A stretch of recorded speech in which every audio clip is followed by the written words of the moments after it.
बिस्मिल्लाहिर्रहमानिर्रहीम। अस्सलामुअलैकुम। आप देख रहे हैं 1 बाय 1 न्यूज़ HD। अहम खबर से आपको आगाह करते हैं। ओकाड़ा रिरनाला खुर्द में ज़रई ज़मीन का तनाज़ा।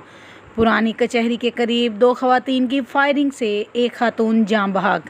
2 ख़वातीन ने पटवारी के दफ्तर में मौजूद खातून बुशरा बीबी को फायर करके कत्ल कर दिया। फायरिंग करने वाली दोनों ख़वातीन मौके से फ़रार हो गई।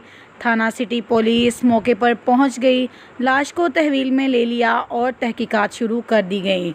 आदमी तो क्या, औरतों की भी दीदा दलेरियाँ जो आकर सरेआम फायरिंग करके पटवारी के दफ्तर में खातून को कत्ल कर दिया, जो पुलिस और कचहरी की सिक्योरिटी की नाअहली का मुँह बोलता सबूत है। आला अफसरान को इस वाक़ये का नोटिस लेना चाहिए।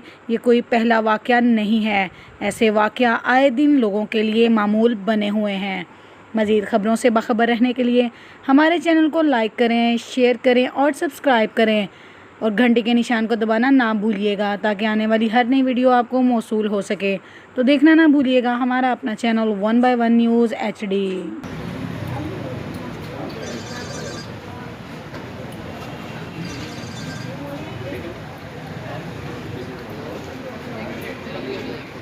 ताज़ा तरीन अपलोड्स की नोटिफिकेशन हासिल करने के लिए हमारे चैनल को सब्सक्राइब करें और साथ में दिए गए घंटी के निशान को दबाना ना भूलें।